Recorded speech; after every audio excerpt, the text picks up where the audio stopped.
हे हमारे अद्वैत जीवित पिता परमेश्वर, हे हमारे उद्धारकर्ता प्रभु यीशु मसीह, और हे हमारे जीवन में शांति लाने वाले हमारे मार्गदर्शक पवित्र आत्मा, आज की आराधना में हम आपका स्वागत करते हैं और आपकी उपस्थिति के लिए आपको हृदय की गहराइयों से धन्यवाद देते हैं। संत पौलुस लिखते हैं, आहा परमेश्वर का ध्यान और बुद्धि और ज्ञान क्या ही गंभीर है, उनके विचार कैसे अथाह और उनके मार्ग कैसे अगम है। प्रभु की बुद्धि को किसने जाना, या उसका मंत्री कौन हुआ, या किसने पहले उसे कुछ दिया जिसका बदला उसे दिया जाए। तो किसकी ओर से और उसी के द्वारा और उसी के लिए सब कुछ है, उसकी महिमा युगानुयुग होती रहे। तो आइए उस सर्वशक्तिमान पिता परमेश्वर की हम आराधना करें, स्तुति गान करें, जय जयकार करें गीत के शब्दों के साथ।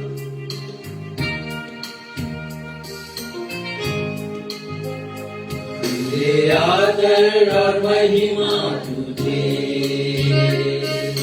ज्ञान और धन्यवाद प्रभु, मिले भक्ति और भक्ति प्रशंसा सदा सर्वदा से। मिले आदर और महिमा तुझे, ज्ञान और धन्यवाद प्रभु, मिले स्तुति और भक्ति प्रशंसा सदा सर्वदा। सर्वशक्तिमान प्रभु परमेश्वर, जो है जो था और रहेगा। सर्वशक्तिमान प्रभु परमेश्वर, जो है जो था और रहेगा। तेरी महिमा होगी सदा मेरे जीवन में। तेरी महिमा होगी सदा मेरे जीवन में।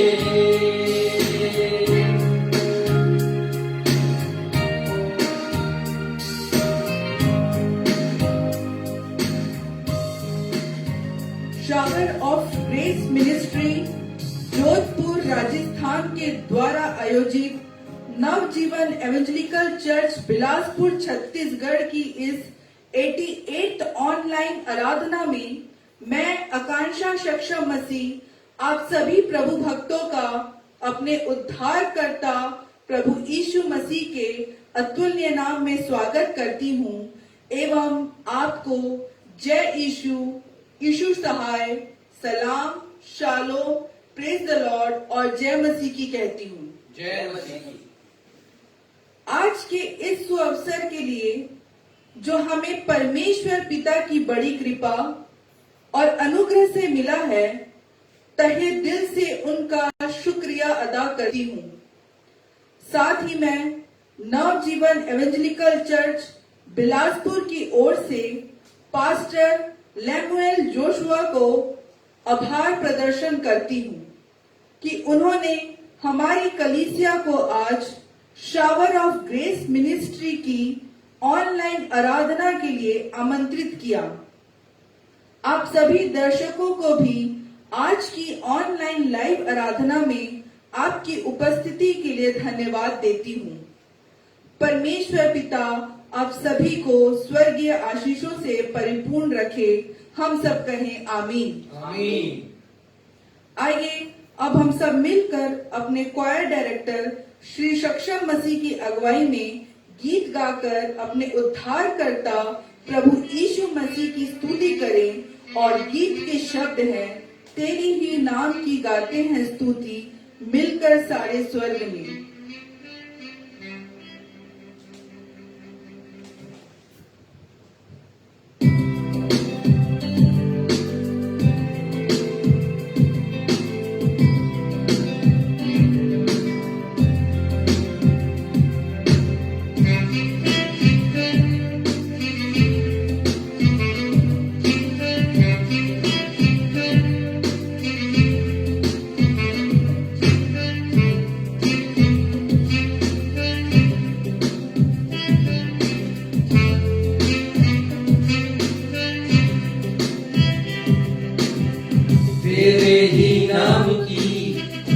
गाते हैं स्तुति मिलकर सारे स्वर्ग में, वो गाते तू है पवित्र जो था और है और जो आने वाला है।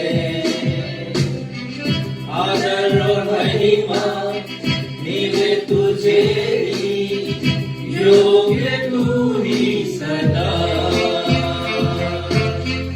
लेकिन प्रभु चाहता तू ये गीत मुझ पापी से गाऊंगा मैं तेरे लिए। हालेलुया हालेलुया होशाना, गाऊंगा मैं सिर्फ प्रभु तेरे लिए। हालेलुया होशाना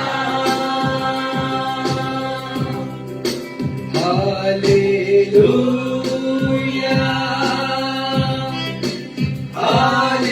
हालेलुया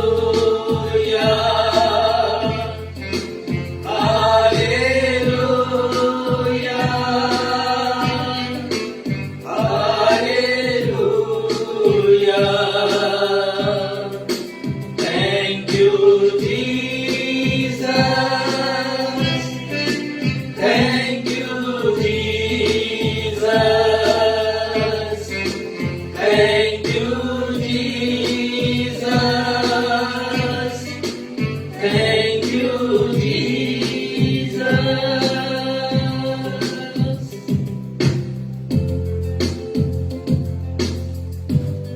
पवित्र शास्त्र बाइबल से पाठ को पढ़ने के लिए हम सब निकाल लेंगे दूसरा राजा अध्याय 4 पद 1 से लेकर 7 तक, जिसे पढ़ने में अगुवाई श्रीमती बीना मसीह करेंगी। दूसरा राजा अध्याय 4 पद 1 से 7।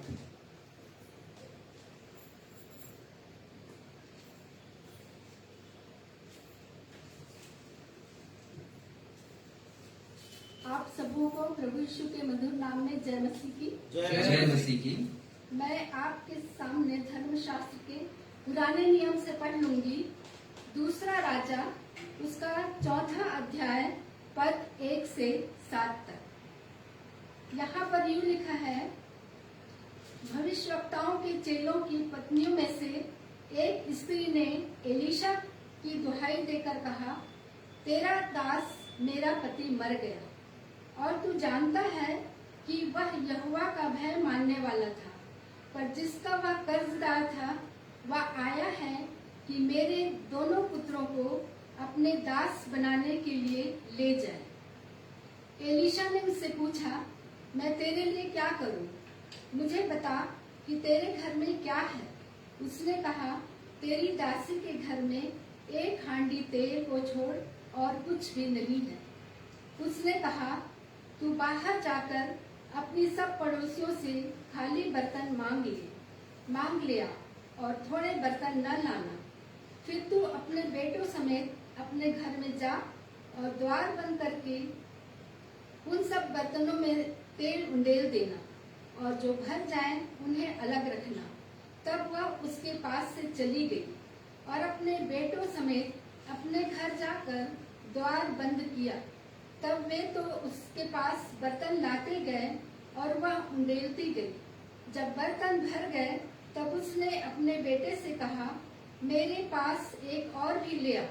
उसने उससे कहा, और बर्तन तो नहीं रहा। तब तेल रुक गया। तब उसने जाकर परमेश्वर के भक्त को यह बता दिया और उसने कहा, जा तेल बेचकर ऋण भर दे और जो रह जाए उससे तू अपने पुत्रों समेत अपना निर्वाह करना। ये परमेश्वर का जीवित सत्य वचन है। परमेश्वर इसके पढ़े एवं सुने जाने पर हम सबों को आशीष प्रदान करें। हम सब कहें आमीन। आमीन।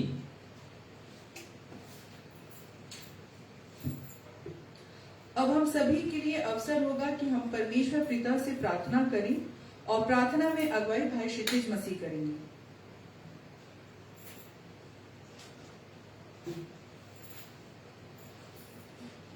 आइए अपने सरों को उस खुदावंद की बादशाहत के आगे झुकाएं, अपने हाथों को जोड़ें और अपने हृदय को खोल करके उस खुदावंद से विनती और प्रार्थना मांगे। महान जीवित अनुग्रहकारी पिता परमेश्वर, आज की संध्या आपके चरणों के निकट एक बार फिर से आते हैं। हृदय की शुक्रगुजारी आपके समक्ष प्रस्तुत करते हैं प्रेम पिता, क्योंकि आप हर पल, हर समय, हर घड़ी हमारे साथ रहते हैं।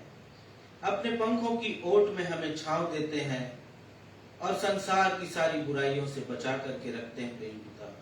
हम हर एक बातों में अपने आप को आपके चरणों में इस प्रार्थना के माध्यम से सौंपते हैं कि हमारे जीवनों की कमी घटी आपके नाम से दूर होने पाए और जैसा आप हमें बनाना और चलाना चाहते हैं वैसा हम बने और चलने वाले आपकी दृष्टि में होने वाले हो सके। प्रार्थना और विनती करते प्रेम पिता, इस समय जबकि आराधनालय के द्वार बंद हैं, लोग अपने अपने घरों में हैं, परंतु फिर भी प्रेम पिता इस ऑनलाइन आराधना के माध्यम से वचन लोगों के घरों तक पहुंच रहा है, लोगों के हृदयों को भेद रहा है प्रेम पिता, और उनसे ये वचन बात कर रहा है। लोग अपने चरणों में, आपके चरणों में आ रहे हैं प्रेम पिता, अपने घुटनों को झुका करके और आपको अपना उद्धार करता स्वीकार कर रहे हैं।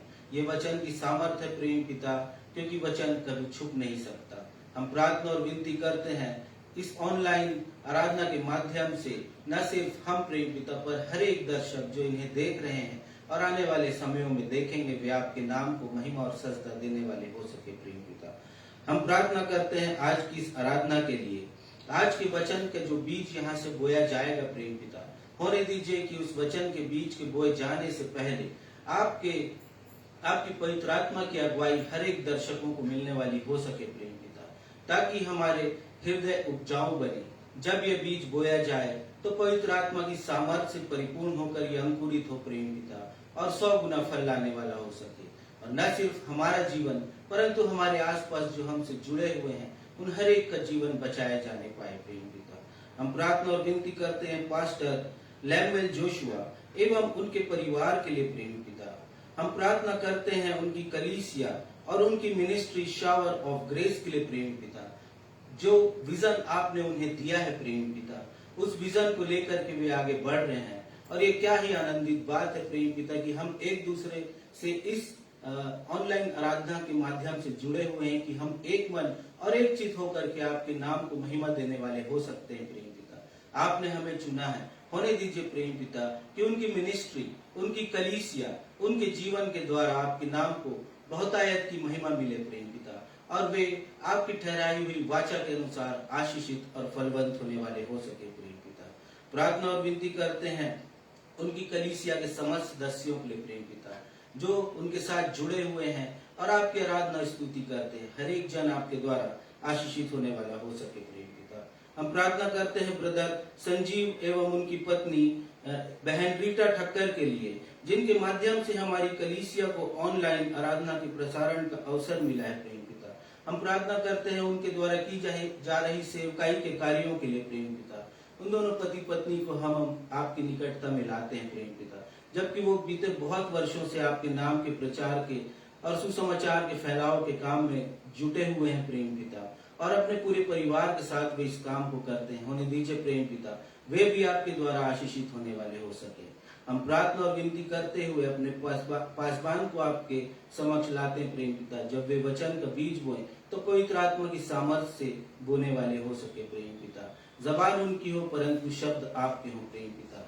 यही प्रार्थना हम आपसे करते हैं। आगे की आराधना में आपकी अगुवाई और आपका अनुग्रह चाहते हुए इस विनती को अपने उद्धार करता प्रभु यीशु ख्रिस्ट के मधुर और मीठे नाम से मांग लेते हैं, आमीन।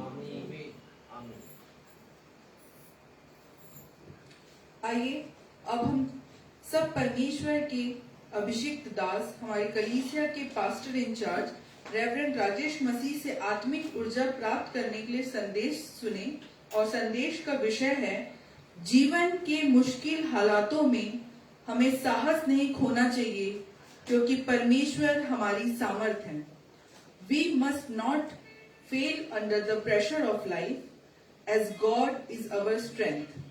परंतु इसके पहले कि हम संदेश सुने, अपने मनों को तैयार करने के लिए हम एक गीत गाएंगे जिसके शब्द हैं, तेरे बिन मैं कुछ भी नहीं, ऐ खुदावंद यीशु तेरे बिन मैं कुछ भी नहीं।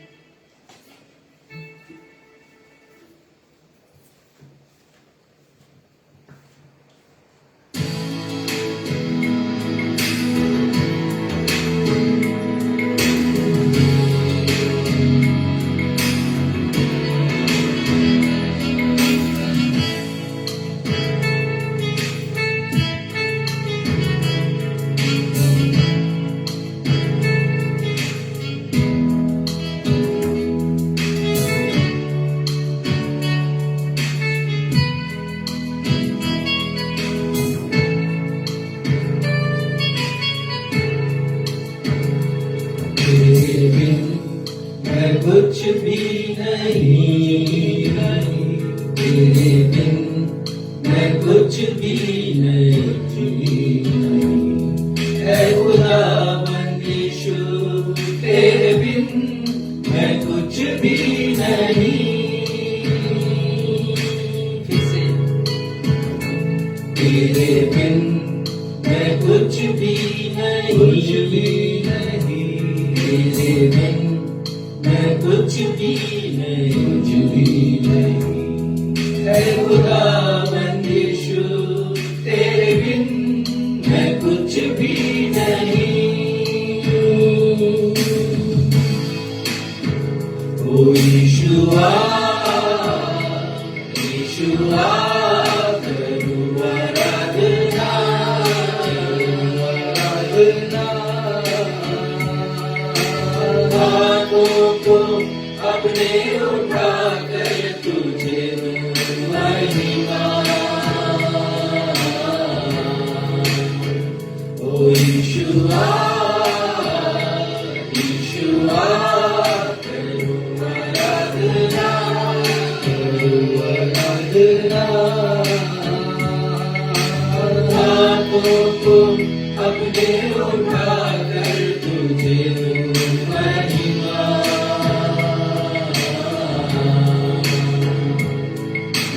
हाथों को अपने उठा कर तुझे दूं महिमा।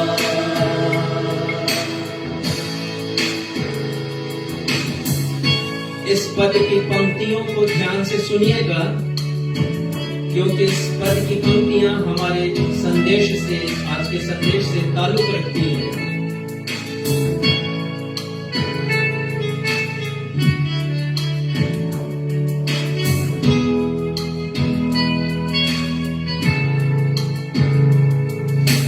खाली हूँ भर दे मुझको, है दुआ तुझसे, है दुआ तुझसे, कुछ भी मैं नहीं हूँ बिना तेरे।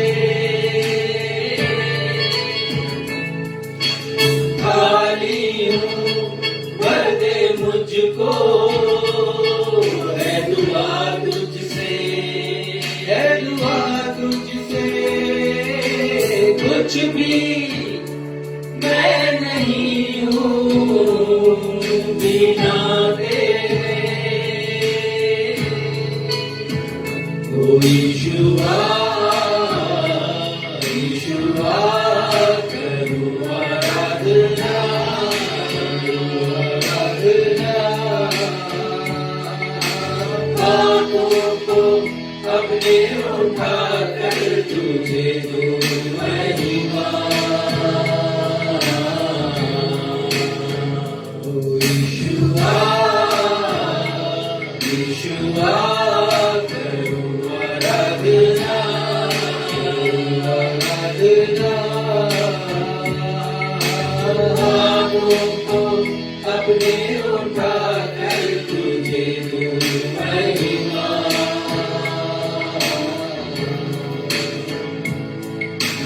हाथों को अपने उठा कर तुझे दूं महिमा।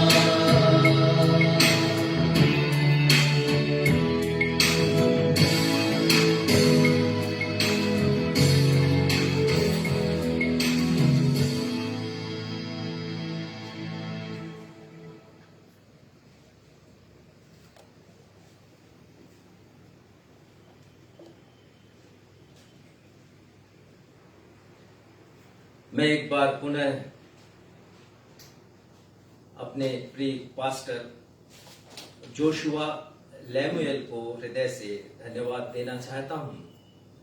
हमारा कोई खून का रिश्ता नहीं है, इसके पूर्व उनसे कोई मेरी पहचान भी नहीं थी, पर हम सब जानते हैं कि प्रभु यीशु मसीह के द्वारा क्रूस पर बहाए गए लहू के द्वारा हमारा एक अटूट बंधन बनता है और परमेश्वर की संतान होने के नाते हम एक दूसरे के रिश्ते में आते हैं।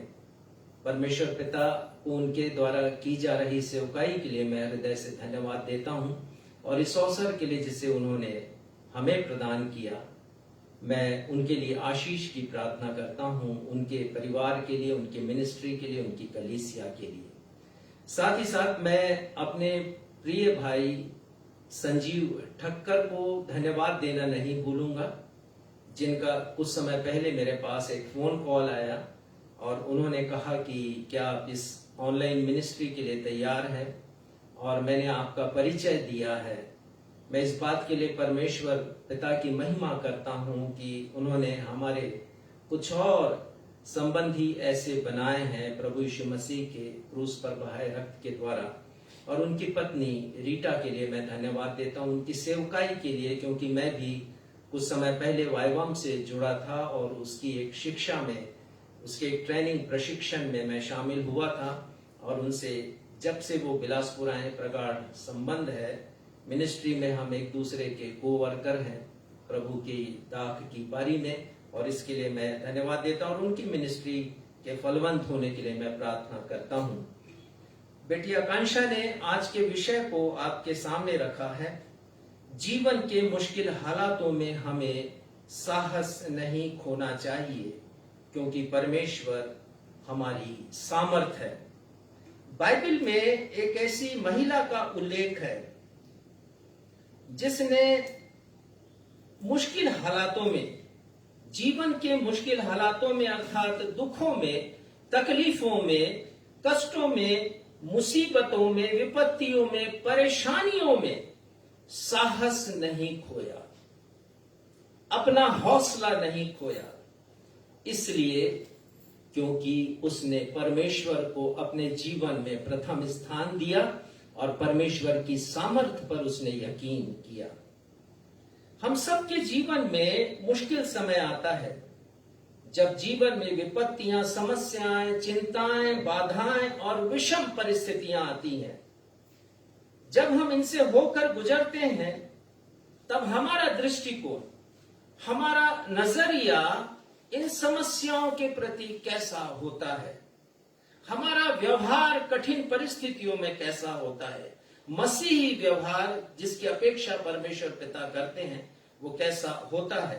पास्टर कैंपबेल मार्गन ने कहा है, मैं फिर से रिपीट करूंगा, कैंपबेल मार्गन ने कहा है कि जब समस्याएं, चिंताएं, परेशानियां, मुश्किल हालात हमारे जीवन में आती हैं, तब एक मसीह होने के नाते क्या हम उन्हें परमेश्वर की रोशनी में देखते हैं या परमेश्वर को समस्या या संकट की परछाई में या छाया में या शैडो में देखते हैं। मैं इसे इस प्रकार समझाना चाहूंगा कि मान लीजिए ये संकट है मेरी और आपकी जिंदगी का, इस संकट को हम कैसे देखते हैं? परमेश्वर की रोशनी में देखते हैं कि परमेश्वर को संकट की छाया में देखते हैं। यदि हम परमेश्वर को ऊपर रखेंगे, परमेश्वर की रोशनी में अपनी परेशानी को रखेंगे, तो ये हमारे लिए बड़ा आसान हो जाएगा, क्योंकि हमारी परेशानी छाया बन करके हट जाएगी। आप सबों को जय मसीह की। बाइबल की इस अनाम महिला ने अपने जीवन के मुश्किल हालातों को परमेश्वर की रोशनी में देखा। आइए देखें वो महिला कौन है। मेरे साथ निकाल लीजिए परमेश्वर पिता के पवित्र वचन से दूसरा राजा 4 अध्याय पहले पद से लेकर 7वें पद तक, और हम एक के बाद एक दूसरा पद देखते जाएंगे। इस बेनाम महिला के मुश्किल हालातों पर दृष्टि डालिए। पढ़िए पद 1, दूसरा राजा 4 अध्याय पद 1। और हमारे जितने भी दर्शक आज उपस्थित हैं, अपने अपने मोबाइल के समक्ष या उन्होंने टेलीविजन के साथ कनेक्ट कर रखा है, आप सभी से निवेदन है कि आप अपनी अपनी बाइबल खोल लें और इस स्थल को निकालें ताकि इस वचन की गूढ़ता को, इसकी गहराई को आप अच्छे से समझ सकें। पढ़िएगा पद 1। भविष्यवक्ताओं के चेलों की पत्नियों में से एक स्त्री ने एलीशा की दुहाई देकर कहा, तेरा दास मेरा पति मर गया। तेरा दास मेरा पति मर गया। एलीशा भविष्यद्वक्ता के बहुत से शिष्य भविष्यद्वक्ता थे, उनकी एक टीम थी और उनकी टीम का एक सदस्य, उसकी अल्पायु में मृत्यु हो गई और ये महिला एलीशा भविष्यद्वक्ता के पास पहुंची है। उसके मुश्किल हालात का वो उससे वर्णन कर रही है और वो कह रही है कि उसके पति की असामयिक मृत्यु हो गई है, अल्प आयु में मृत्यु हो गई है, क्योंकि उसके जो दोनों बेटे हैं ऐसा प्रतीत होता है कि वो टीन एज के हैं, किशोरावस्था के बच्चे हैं। और दूसरी बात वो कहती है, और तू जानता है कि वह यहोवा का भय मानने वाला था, पर जिसका वह कर्जदार था। और वो कहती है कि वो कर्जदारी की अवस्था में उसकी मृत्यु हो गई। बीमार रहा होगा, इलाज में काफी खर्च हुआ होगा और उसकी मृत्यु कर्जदारी में हुई। कर्ज का एक बड़ा बोझ वो पत्नी के खाते में जमा कर चला गया और उसके पश्चात वह आया कि मेरे दोनों और पुत्रों जिसका वह कर्जदार था, वह आया कि मेरे दोनों पुत्रों को अपने दास बनाने के लिए। देखिए यहाँ पर एक साहूकार है, जिसे आजकल की भाषा में सूदखोर कहते हैं, जो ब्याज पर ऋण देते हैं, गरीब लोगों को लूटते हैं। और ऐसा ही समय उस समय भी था। और ये महिला कहती हैं कि वो कर्जदार आया है, वो क्रेडिटर आया है और वो कह रहा है कि यदि तुम कर्ज नहीं पटाओगी तो तुम्हारे दोनों बेटों को मैं बंधक बनाकर ले जाऊंगा, गुलाम बनाकर ले जाऊंगा। एक मां कैसे ये सहन कर सकती थी? घर का सारा बोझ इस महिला के कांधों पर आ गया। ऐसे संकट की घड़ी में इस अनाम महिला ने, अर्थात उनका कोई नाम नहीं दिया गया है, अदम्य साहस का और हौसले का प्रदर्शन किया, जो मुझे और आपको आज की शाम प्रेरित करता है कि जब हमारे जीवन में संकट आ जाए, हमारे जीवन में तकलीफ आए, तो हम उसका सामना कैसे करें। 5 बातों के द्वारा मैं आपको शीघ्रता से ये बताना चाहूंगा। पहली बात यह है कि वचन में हम पढ़ते हैं कि संकट की घड़ी में वह सही व्यक्ति के पास आई है। पद 1 के पहले हिस्से में लिखा है, उस महिला ने दुहाई देकर, एलीशा की दुहाई देकर कहा है, she came to Elisha and cried out. वह महिला संकट की घड़ी में एलीशा के पास आती है। एलीशा कौन है? Who is Elisha? एलीशा परमेश्वर का प्रवक्ता है, वो भविष्यद्वक्ता है। He is a spokesperson, वो परमेश्वर का प्रवक्ता है, परमेश्वर का प्रतिनिधि है। जैसे वह एलीशा के माध्यम से परमेश्वर के पास आई है, चूंकि एलीशा परमेश्वर का प्रतिनिधित्व करता है। उस जमाने में भविष्यद्वक्ता बहुत पावरफुल हुआ करते थे, शक्तिशाली। राजा भी उसका कहना मानते थे, उसकी आज्ञा का पालन करते थे, बहुत पावरफुल। और एलीशा भी बहुत पावरफुल। एलिया जब स्वर्गारोहण हुआ तो उसने कहा कि मुझे दुगनी सामर्थ मिल जाए। एलिया की दुगनी सामर्थ एलीशा में है। परमेश्वर का जन है और वो महिला संकट की घड़ी में किसी और के पास नहीं गई, वो परमेश्वर के पास आती है। प्रश्न उठता है कि संकट की घड़ी जब हमारे जीवन में आती है, जब हम समस्याओं से, चिंताओं से, तनाव से होकर गुजरते हैं, जब जीवन में अनेक प्रकार के दबाव आते हैं, हम कहां जाते हैं? क्या हम परमेश्वर के पास जाते हैं? मैंने सुना कि बहुत से मसीही लोग जब उनके जीवन में तकलीफ आती है तो वो परमेश्वर के पास पहले नहीं आते। बहुत से लोग ज्योतिषियों के पास जाते हैं हाथ दिखलाने के लिए कि जो संकट आया है वो कब दूर होगा। बहुत से लोग अजीब अजीब हरकत करते हैं जो मसीही गवाही का परिचय नहीं देती। बहुत से लोग मकान बनाते हैं, कहते हैं वास्तु शास्त्र के अनुसार हमने बनाया है। कौन सा विश्वास है परमेश्वर के ऊपर उनका? बहुत से लोग लक सिंबल को मानते हैं। कई प्रकार के सिंबल मिलते हैं आजकल। ये आप मूर्ति लेकर के चले जाएं, ये चिन्ह लेकर के चले जाएं, ये सिक्का लेकर के चले जाएं, आपके घर में सौभाग्य आएगा। किस प्रकार के मसीही हैं हम? अपने विश्वास को किस किस प्रकार से हम खंडित करते हैं। बच्चों को नजर ना लगे, बहुत से लोग काला टीका लगा देते हैं। किसके ऊपर विश्वास है? काले टीके के ऊपर विश्वास है कि वो बच्चे की रक्षा करेगा, या परमेश्वर के ऊपर विश्वास है? ताबीज पहनाते हैं। मेरी कलीसिया की एक महिला एक बार मेरे पास आई और वो कहने लगी कि पादरी साहब इसके लिए प्रार्थना कीजिए, मेरे बेटे के लिए। मुझे लगता है कि बाहरी ताकत इसके जीवन में काम कर रही है। और मैंने ध्यान से देखा कि बच्चे ने ताबीज पहना हुआ था।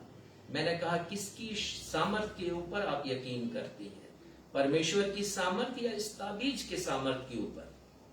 उसने कहा परमेश्वर। तो मैंने कहा ताबीज आपने क्यों पहनाया है, इसे निकालिए। कहां चला जाता है हमारा विश्वास? हम कहां जाते हैं? पैसे वालों के पास, दमदार लोगों के पास अपनी समस्या के निराकरण के लिए। हमें केवल और केवल परमेश्वर के पास आना चाहिए। दाऊद के विषय में लिखा है, एक बार जब दाऊद अपनी छावनी में नहीं था, छावनी में केवल वृद्ध लोग हैं, महिलाएं हैं, बच्चे हैं, और वो दूसरी जगह गया है अपने सैनिकों के साथ, तो शत्रु ने आक्रमण किया। और लिखा है पहला शामिल 30वें अध्याय में विवरण है पूरा कि वो शत्रु आए और जितनी भी जवान महिलाएं थी, जिसमें दाऊद की पत्नी भी है और बच्चे भी हैं, बूढ़ों को छोड़कर सभी को वो कैद करके ले गए और सारी संपत्ति को उन्होंने लूट लिया है। 30वें अध्याय के 6वें पद में लिखा है, दाऊद बड़े संकट में पड़ा, परंतु दाऊद ने अपने परमेश्वर को स्मरण करके साहस बांधा। हमें साहस रखने की आवश्यकता है। इस महिला ने साहस का प्रदर्शन किया। वो किसी और के पास नहीं गई है, वो परमेश्वर के पास गई है।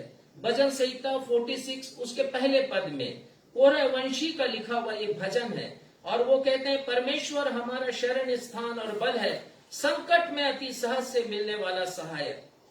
ये कभी नहीं सोचिए कि प्रभु यीशु मसीह आपकी जिंदगी में है, आपके जीवन में है, तो संकट आपके ऊपर नहीं आएगा, आप संकट और तकलीफों से घिरेंगे नहीं। इस गलत फहमी में कभी नहीं रहिएगा।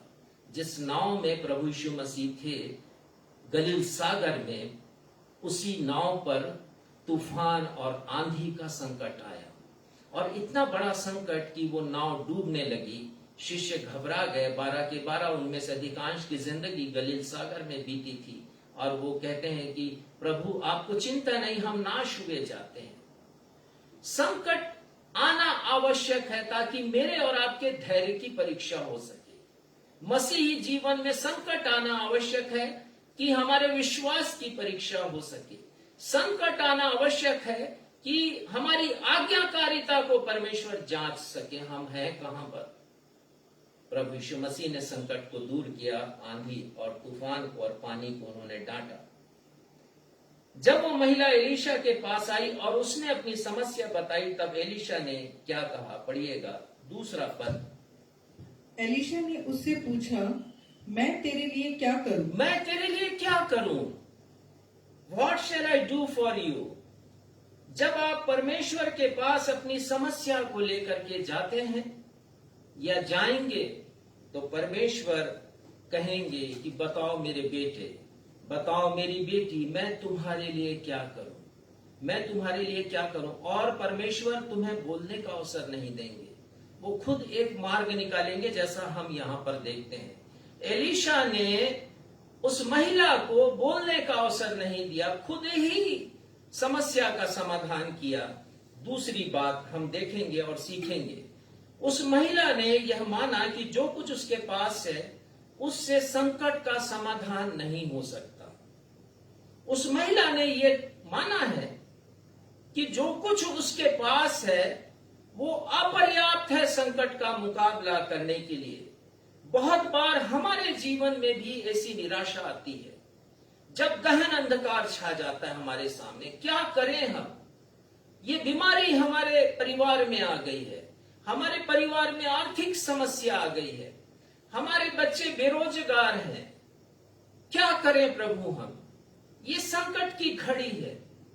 अभी तो ऐसा हुआ है कि कोरोना के कारण, कोविड-19 के कारण बहुत से ऐसे लोगों की मृत्यु हो गई जो कि युवा ही थे, जिनके छोटे छोटे बच्चे हैं, उनकी मृत्यु। उनमें से बहुत से लोग पास्टर हैं। संकट की इस घड़ी में ये महिला अद्भुत शिक्षा हमें देती है। उस महिला ने कहा है, दूसरे पद के दूसरे हिस्से को पढ़िएगा। उसने कहा, तेरी दासी के घर में एक हांडी तेल को छोड़ और कुछ भी नहीं। वो कहती है, तेरे दासी के घर में सिर्फ एक हांडी तेल है, और आगे इस बात को जोड़ती, उसके सिवाय मेरे पास कुछ भी नहीं है। I have nothing at all. मेरे पास कुछ भी नहीं है। जब भी हम परमेश्वर के पास जाते हैं अपनी समस्याओं को लेकर, तो कभी भी अपनी खूबियों के साथ नहीं जाएं, अपने पद के साथ नहीं जाएं, अपने पैसे के साथ, अपनी प्रतिष्ठा के साथ, अपनी गरिमा के साथ ना जाएं परमेश्वर के पास। हम परमेश्वर के पास अपने टैलेंट्स को लेकर के ना जाएं, अपनी योग्यताओं को लेकर के ना जाएं, अपनी शोहरत को और अपनी पहुंच को लेकर के, चाहे वो राजनीतिक क्यों ना हो, हम परमेश्वर के पास ना जाएं। अपने आप को हम खाली करें और फिर हम परमेश्वर के पास जाएं। एक गीत मुझे बड़ा पसंद है। उत्तर भारत की हर कलीसियाओं में ये गीत गाया जाता है, परंतु कितनी बार आपने ध्यान दिया है उसके उस पद की तरफ जिसकी ओर मैं आपका ध्यान आकर्षित करूंगा? वो गीत है, आशीष तुझसे चाहते हैं स्वर्गीय पिता हम आते हैं। और उसका पद एक ये कहता है, कोई खूबी है न लियाकत, बख्शो हमको अपनी ताकत। और आगे आता है, खाली दिलों को लाते हैं। कितनी बार हम जब इस गीत को गाते हैं तो इस गीत को जीते हैं, हम इस गीत के अर्थ को समझते हुए हम गाते हैं। खाली दिलों को लाते हैं। कितनी बार हम खाली दिलों को लेकर परमेश्वर के पास पहुंचे हैं। ये अनाम महिला में मुझे और आपको प्रेरणा देती है। वो कहती है एलीशा से कि मेरे पास जो कुछ है वो अपर्याप्त है। सिर्फ एक पात्र में मेरे पास तेल है, उसके सिवा मेरे पास कुछ भी नहीं है। हमने गीत गाया अभी आपके सामने और मैंने कहा था कि इसके पद की तरफ आप ध्यान देना। गीत का मुखड़ा है, तेरे बिन हम कुछ भी नहीं है, और पद बहुत खूबसूरती के साथ गीतकार ने लिखा है। और वो लिखते हैं, खाली हूं भर दे मुझको, है दुआ तुझसे, कुछ भी मैं नहीं हूं बिना तेरे। We are nothing without God, we are nothing without Jesus Christ. उनके बिना हम कुछ भी नहीं है। हमें ये मानने की आवश्यकता है कि जो कुछ हमारे पास है वो अपर्याप्त है। अभी कोविड-19 से एक अरबपति की मृत्यु हुई और उसकी पत्नी चीख चीख करके बोल रही थी, तिजोरी में रखा पैसा हमारा कोई काम नहीं आया, बैंक में रखा पैसा कोई काम नहीं, हमारे फैक्ट्री, हमारे कल कारखाने हमारे काम नहीं आए। परमेश्वर के बिना हम कुछ भी नहीं है। जब भी जाएं हम उनके पास, अपने आप को खाली करके जाएं। बाइबल में एक नहीं बहुत से उदाहरण हैं जब लोगों ने अपनी प्यारी वस्तु को खाली किया है, और जब उन्होंने खाली किया है तब परमेश्वर ने उसको सैकड़ों हजारों गुना की आशीष से परिपूर्ण कर दिया। सारपत नगर की विधवा का उदाहरण मैं आपको देना चाहता हूं। एलिया उससे कहते हैं तू मेरे लिए खाना लेकर के आ, भोजन लेकर के आ। वो कहती कि मेरे घर में कुछ भी नहीं है, सिर्फ एक पात्र में आटा है जो जिससे एक रोटी बन सकती है, और दूसरे पात्र में कुप्पी में थोड़ा सा तेल है। और एलिया कहते हैं उसे पहले मेरे पास लिया, अर्थात अपने पात्र को तुम खाली करो। उसने विश्वास किया, वो भूखी महिला है, वो विधवा है, उसका एक बेटा है, वो भी भूखा है, लेकिन उन्होंने अपनी भूख की चिंता नहीं की, परमेश्वर की सामर्थ्य पर यकीन किया। और वो भविष्यद्वक्ता के लिए रोटी बनाकर लाती है, और भविष्यद्वक्ता कहते हैं जब तक ये अकाल है, ये ड्रॉट है, तब तक तेरे पात्र का आटा और कुप्पी का तेल कभी कम नहीं होगा। और ये सत्य साबित हुआ। 5000 लोगों की भीड़ है। प्रभु यीशु कहते हैं शिष्यों से, तुम इन्हें खाने के लिए दो, देखो तो सही किसी के पास यदि कुछ भोजन है। और फिर ढूंढा जाता है और एक मनुष्य के पास मिलता है, और पता चलता है कि 5 रोटी और 2 मछली है। उसने अपने टिफिन को खाली किया है, और जब खाली किया और जो कुछ प्रभु यीशु के हाथ में आया, हजारों गुना बढ़ गया, आशीषित हुआ। मुझे और आपको अपने आप को खाली करने की आवश्यकता, अपने हैसियत को, अपने रुतबे को। कोई मूल्य नहीं है उसका परमेश्वर पिता के सामने। जक्कई ने अपनी संपत्ति को खाली किया। प्रभु यीशु मसीह कहते हैं कि उद्धार आया आज इस घर में। लेकिन एक दूसरा धनी भी है।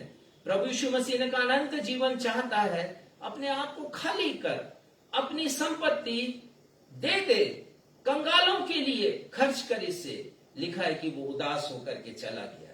दाऊद लिखते हैं भजन संहिता 51:17 में, टूटा हुआ मन परमेश्वर के योग्य बलिदान है। टूटे हुए और पिसे हुए मन को परमेश्वर पिता तुच्छ नहीं जानते। क्यों? क्योंकि वो तो टूटा हुआ है ना, सब कुछ निकल चुका है।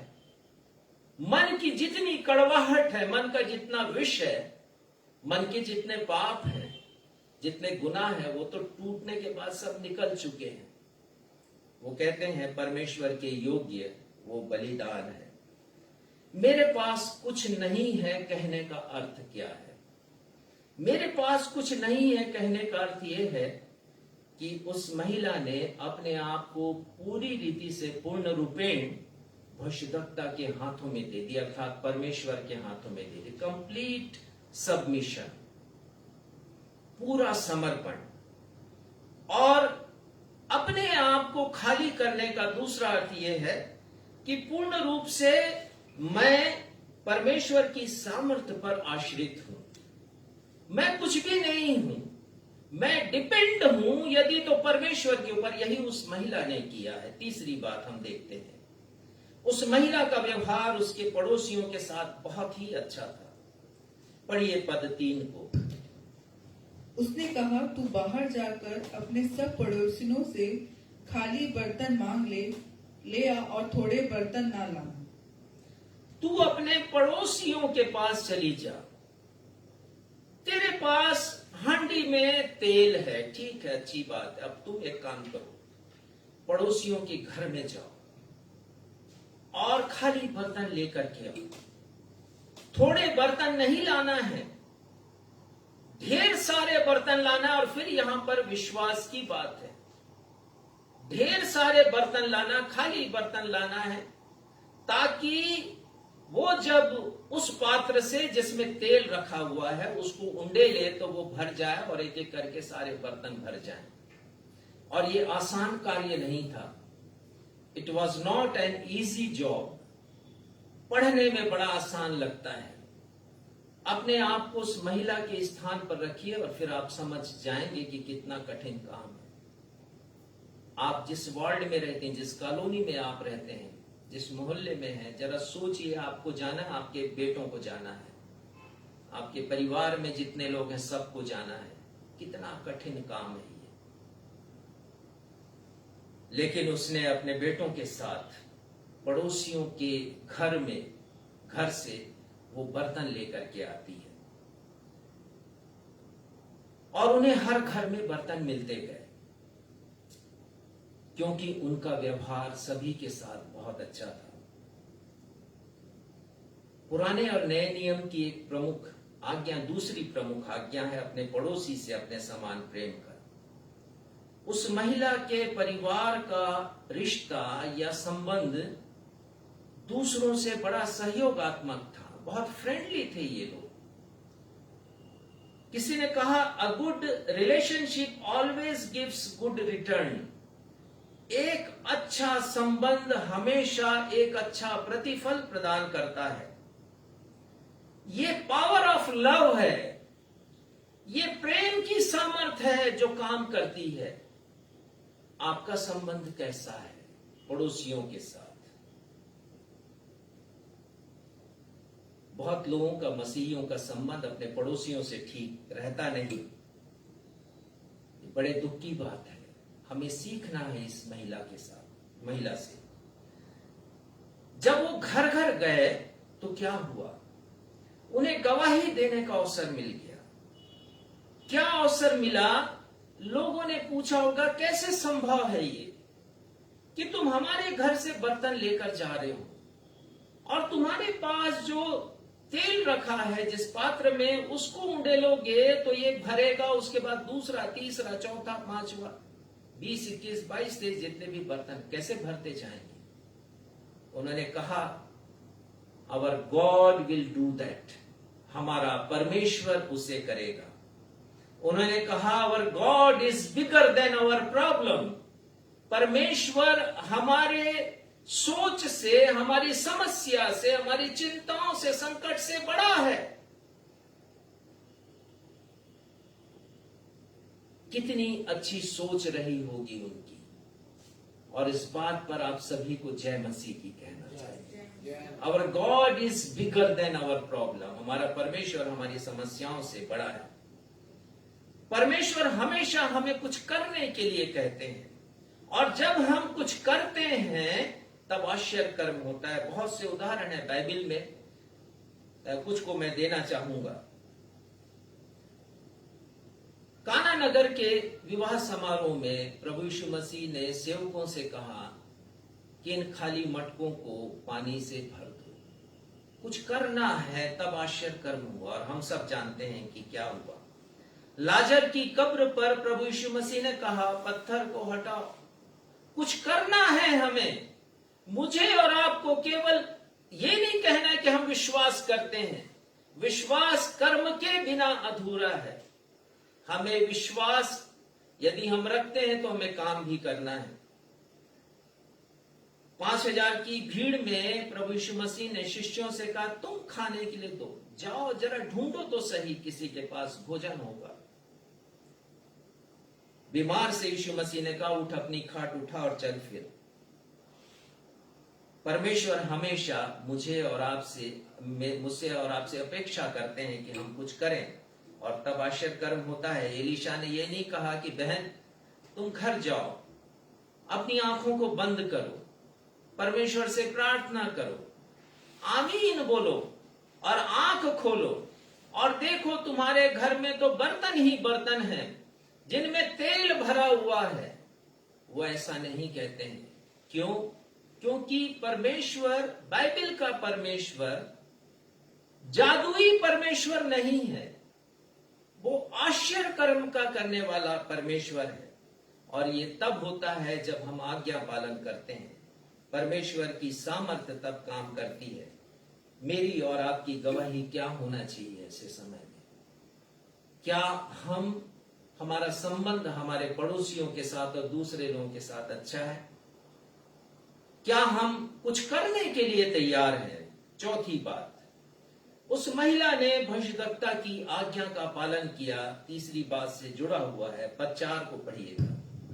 फिर तू अपने बेटों समेत अपने घर में जा और द्वार बंद करके उन सब बर्तनों में तेल उंडेल देना, और जो भर जाए उन्हें अलग रखना। हाँ, और तब क्या हुआ? 5 पढ़िए। तब वह उसके पास से चली गई और अपने बेटों समेत अपने घर जाकर द्वार बंद किया। असंभव को संभव बनाने के लिए वो महिला चली गई एलीशा के पास से। शक नहीं किया उसने, किसी प्रकार का संदेह नहीं किया, आशा रख करके गई। इब्रानी 11:1 में विश्वास आशा की हुई वस्तुओं का निश्चय। वो उसके परिणाम की प्रतीक्षा कर रही है। कैसे ये आशा परिणाम में परिवर्तित होती है और उसका विश्वास बनता है। वो एलिशा से आर्ग्यूमेंट नहीं करती है। पद 1 में लिखा है कि वो कहती एलिशा से, मेरा पति परमेश्वर का भय मानने वाला था। परमेश्वर के भय में उन्होंने जीवन को बिताया। आज बहुत से लोग ये सवाल कर रहे हैं, कोरोना के कारण और कोविड-19 के कारण बहुत से पास्टर्स की भी मृत्यु हो गई। समाज के बहुत से जवान बेटों की, जिनके छोटे छोटे बच्चे, जैसा मैंने बताया, मृत्यु हो गई। और वो कह रहे हैं कि प्रभु क्यों हुआ ऐसे, आर्ग्यूमेंट कर रहे हैं प्रभु से। वो कह रहे हैं कि ये तो आपका काम करते थे, ये तो प्रचार का काम करते थे, मृत्यु क्यों हुई। मेरी छोटी बहन के पति जो स्वयं पास्टर थे, उनकी भी मृत्यु हो गई। मैंने अपनी बहन को ऐसे ही समझाया, हम आर्ग्यूमेंट कभी ना करें परमेश्वर से, अपने आप को सौंपे उनके हाथ में, यह आज्ञा पालन है। उसने ये नहीं कहा कि भविष्यद्वक्ता महोदय मेरे पति की मृत्यु असामयिक क्यों हुई, अल्पायु में क्यों हो गई उनकी मृत्यु, हम कर्जदार क्यों हैं जबकि वो परमेश्वर के भय में रहते थे, मेरे बेटे क्यों गुलामी में जा रहे हैं जबकि वो परमेश्वर के भय में रहते थे। आज्ञाकारिता बाइबल का प्रमुख विषय है। हमारे धार्मिक क्रियाकलापों से ज्यादा महत्वपूर्ण, कलीसिया में आते हैं, संदेशों को सुनते हैं, चर्च से निकलते हैं और भूल जाते हैं। आज्ञाकारिता क्या है ये हम समझते ही नहीं है। हमारे धार्मिक क्रियाकलापों से अधिक महत्वपूर्ण आज्ञा पालन है। और यही बात शामुएल ने शाऊल से कही थी। पहला शामुएल 15 अध्याय के 22वें पद में शामुएल ने कहा, क्या यहोवा होम बलियों और मेल बलियों से उतना प्रसन्न होता है जितना कि अपने बात के माने जाने से प्रसन्न होता है। सुन, मानना तो बलि चढ़ाने से और कान लगाना मेढ़ों की चर्बी से उत्तम। उत्तम यदि है तो वो आज्ञाकारिता है। कठिन समय में आज्ञा पालन बहुत कठिन होता है। जब जीवन में संकट हो तब हम कैसे आज्ञा पालन करें। लेकिन इस महिला ने इस बात का प्रदर्शन किया, कठिन समय में आज्ञा पालन का। अंतिम बात बताना चाहूंगा, उस महिला ने काम पूरा होने के बाद परमेश्वर को धन्यवाद दिया। ये बड़ा अद्भुत है। काफी प्रेरणा इस महिला के जीवन से हमें मिलती है। जब मैंने देखा कि इस पेज में, शावर ऑफ ग्रेस के पेज में जब उपदेश होता है, तब बहुत सी महिलाएं इसमें हिस्सा लेती हैं और बहुत सी महिलाएं कमेंट्स लिखती हैं। और कुछ दिन पहले ही महिला दिवस मनाया गया, महिला को बहुत ऊंचा स्थान दिया गया। मैंने सोचा क्यों ना मैं भी इस विषय के ऊपर प्रचार करूं और आपकी आंखों को मैं खोलूं, चाहे वो पुरुष हो चाहे वो महिला हो। उस महिला ने काम होने के बाद परमेश्वर को धन्यवाद दिया। पद 7 पढ़िएगा। तब उसने जाकर परमेश्वर के भक्त को यह बता दिया। उसने परमेश्वर के भक्त को बता दिया। क्या बताया? जो कुछ आपने कहा है वो प्रमाणित हुआ है, जो कुछ आपने कहा है वो सत्य हुआ है। हम पड़ोसियों के घर से बर्तन लाते गए, कमरे में जितना बड़ा कमरा उतने ढेर सारे बर्तन हो गए। द्वार को हमने बंद किया है और उंडेलना शुरू किया उस पात्र से जिसमें तेल भरा हुआ था। और भविष्यवक्ता जी, देखिए सारे पात्रों में आपके कहे के अनुसार तेल आ गया। ये आश्चर्य कर्म हुआ है। वो गई और बताई, और कहने की बात नहीं कि उसने थैंक्स बोला होगा, धन्यवाद दिया होगा। कितनी बार परमेश्वर पिता के आश्चर्य कर्म को हम अपने जीवन में देखते हैं, पर कितनी बार हम उन्हें धन्यवाद देते हैं। बहुत बार होता यह है कि हम यात्रा प्रारंभ करते हैं, परमेश्वर से सुरक्षा की प्रार्थना करते हैं, यात्रा समाप्त होती तो धन्यवाद देना भी भूल जाते हैं। उन 9 कोढ़ियों के समान जिनके लिए यीशु ने कहा कि बाकी 9 कहां है। धन्यवाद देना हमें सीखना है। परमेश्वर को धन्यवाद दें। परमेश्वर का वचन कहता, पहला थिस्सलुनीकियों 5:18 में, हर बात में परमेश्वर का धन्यवाद दो। और भजन संहिता 50:14 में लिखा है, परमेश्वर को धन्यवाद का बलिदान चढ़ा। हम क्या दे सकते हैं? What we can give to the God, क्योंकि हर चीज तो परमेश्वर की, सब कुछ तो उन्होंने बनाया है। हम उन्हीं के द्वारा बनाई वस्तुओं में से ही उन्हें देते हैं। ये सांस परमेश्वर ने हमें दिया, हृदय की धड़कन, ये जीवन परमेश्वर ने हमें दिया। हम क्या दे सकते हैं परमेश्वर को? वो महिला अपने बच्चों के भविष्य को लेके बहुत चिंतित थी, और भविष्यवक्ता उससे कहते हैं, जा तेल बेचकर ऋण भर दे, और जो तेरे पास बच जाए, इतना प्रभु देते हैं आपके संकट को दूर करने के लिए, आपकी समस्याओं को दूर करने के लिए। जैसे उन्होंने महिला के साथ आश्चर्य कर्म किया, तेल बेचा, साहूकार के ऋण को तू भर दे, और जितना तेरे पास बच जाए अपने बच्चों के साथ निर्वहन करना। आज शैतान हमारे कई घरों के द्वार पर खड़ा हुआ है बच्चों को गुलाम बनाने के लिए।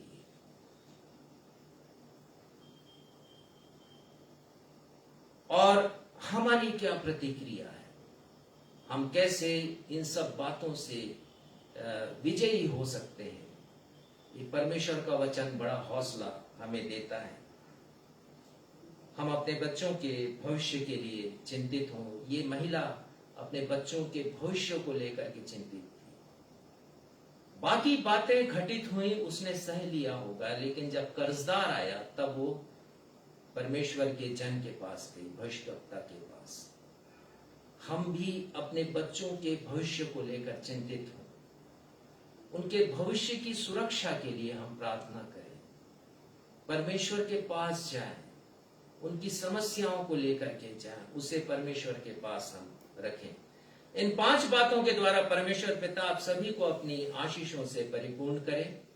आइए हम सब प्रार्थना में जाएं, और उसके पश्चात हम आशीष के साथ आज की इस आराधना को समाप्त करेंगे। हमारे पिता, हम धन्यवाद देते हैं पवित्र आत्मा के लिए, जिन्होंने हमारी सहायता की कि हम वचन की गहराई को समझ सके। इस अनाम महिला ने पिता हमें प्रेरणा दी है कि जब संकट आए हमारे जीवन में, हम आपके पास आए और कहीं ना जाएं। इस अनाम महिला ने हमें प्रेरणा दी है पिता, सिखाया है एक बहुत बड़ा पाठ, कि जो कुछ हमारे पास है वो हमारी समस्या को दूर करने के लिए अपर्याप्त है। हमारे पास कुछ भी ऐसा नहीं है कि हम अपनी समस्या को दूर कर सकते हैं, और हमें अपने आप को खाली करने की आवश्यकता है। होने दीजिए पिता कि हमारे संबंध हमारे पड़ोसियों के साथ अच्छे हो सके, और होने दीजिए पिता कठिन समय में हम आज्ञा पालन करें, और पिता हर बात के लिए हम आपको धन्यवाद दे सकें। इस अच्छी शिक्षा के लिए आपको धन्यवाद देते हुए अपनी इस प्रार्थना को अपने उद्धारकर्ता प्रभु यीशु मसीह के अद्वितीय नाम में मांग लेते हैं। सुनिए और ग्रहण कीजिए। हम सब कहें आमीन। आमीन। आशीष ग्रहण करेंगे। अब हमारे द्वैत पिता परमेश्वर का प्रेम, हमारे उद्धारकर्ता प्रभु यीशु मसीह का अनुग्रह और शांतिदायक पवित्र आत्मा की सहभागिता हम में से प्रत्येक के साथ अब से लेकर हमारे उद्धारकर्ता प्रभु यीशु मसीह के दूसरे आगमन तक हमेशा होती रहे। हम सब कहें आमीन। आमीन। जय मसीह। जय मसीह।